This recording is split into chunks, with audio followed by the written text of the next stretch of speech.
Gims, je vous présente Guillaume Meurice. Ah bah quand même, on peut bosser ici. Quelle tannée cette grève. Vous n'avez pas marre de saccager l'outil de travail comme ça vous suffit pas les chroniques de Mélanie pour saboter l'antenne?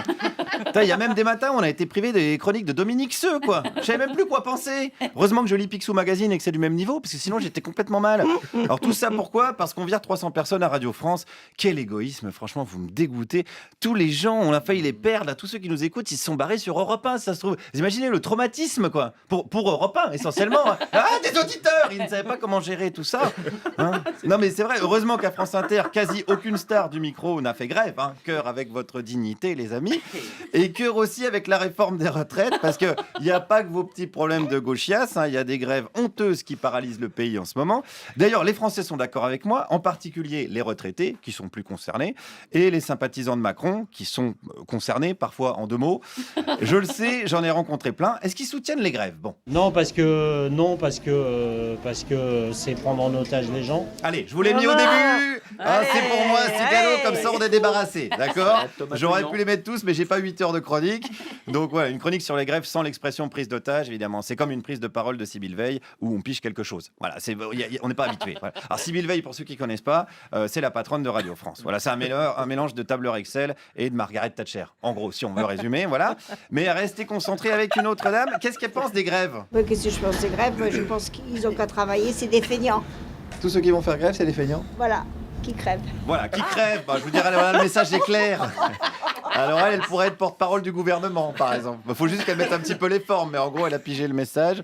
On remercie donc sûrement la grande tante d'Édouard Philippe. Et on continue avec les Français et la grève, notamment la grève des cheminots. Il y a la SNCF, communiste, à 100%. La SNCF est communiste? Bon, voilà. Les rouges. Ah oui? Comme on dit, il y a des staliniens, il y a encore des poches énormes. Il y a des poches de staliniens à la SNCF. Tout le monde le sait, ça. Ah non, moi, j'étais pas au courant, par exemple. Ceci dit, mon père était cheminot. J'aurais dû me méfier, parce que c'est vrai qu'on roulait en Lada et qu'on allait voir des spectacles du Goulag Comedy Club. Donc oui, c'est vrai, il y avait des indices, d'accord, je vois. Mais bon, moi je croyais que c'était avant. Bon, on apprend des trucs, on continue avec les Français et la grève à apprendre des choses. Scandaleux. Scandaleux à ce point-là? Scandaleux, c'est l'aspiration de tous les médiocres. Je pense que les cheminots et la RATP sont des privilégiés. Bon. Est-ce que les privilégiés, c'est pas plutôt les actionnaires qui empochent des dividendes sans rien faire? Mais sans rien faire, tout en risquant leur patrimoine. Le cheminot ne risque pas son patrimoine. Eh ben ouais, le cheminot, il est tranquille, il porte ses petits rails, il répare ses petits câbles même par moins 40, mais après il rentre peinard dans sa petite bagnole à crédit pour rejoindre sa petite maison hypothéquée. Pendant que Bernard Arnault, il dort pas de la nuit. Monstre que vous êtes. Bon, rentrons dans le cœur de cette réforme avec une autre dame. Moi, je trouve il faut aller de l'avant. Qu'est-ce que vous aimez bien dans cette réforme alors? Dans la réforme, il y a... J'ai pas tout en tête, si vous voulez.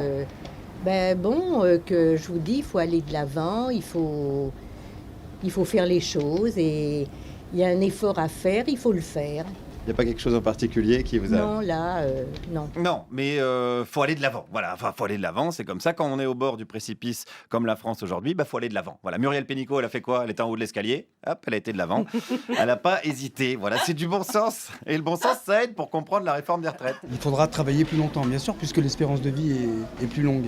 L'espérance de vie est beaucoup plus longue que...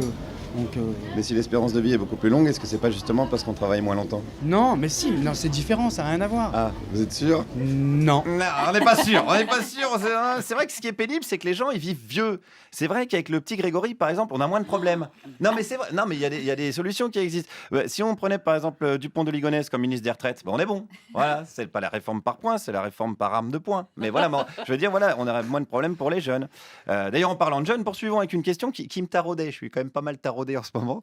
Pourquoi on part pas en retraite plus tôt pour laisser la place aux jeunes? Plus vous avez des cotisants, plus vous avez des gens qui cotisent, et plus vous touchez votre retraite. Bah justement, alors. Voilà. Pourquoi on repousse l'âge de départ à la retraite et on laisse pas rentrer les jeunes? Mais oui, mais il y a du chômage, il n'y a pas du travail, il y a du il y a pas de travail. Qu'est-ce que vous voulez faire? Ce serait pas une bonne idée de partir en retraite plus tôt et de laisser rentrer les jeunes? Bah oui, ça serait peut-être... Ouais, voilà. Je sais plus. Ah, on sait plus. Attention à pas se faire un claquage aux neurones quand même, parce qu'on ne sait pas combien de temps durera la sécu. Allez, il est temps de conclure. Est-ce que ce monsieur est d'un coup devenu contre la réforme des retraites? Non, je suis pas contre la réforme des retraites. Au contraire, c'est primordial, il va falloir la faire. Vous êtes pour, mais vous savez plus pourquoi. Ouais, vous savez, c'est très compliqué. Voilà, c'est pas simple. En ce moment, c'est simple pour personne, hein, entre les plans sociaux et les réformes dégueulasses. Le plus simple serait peut-être de tous rester mobilisés jusqu'à ce que le gouvernement et ses sbires battent en retraite. Merci Guillaume Meurice. Les gens vous avez manqué. Oui, un peu. Hashtag les gens. Et les gens étaient en vacances pendant que vous étiez en grève. C'est vrai, je suis de retour les gens.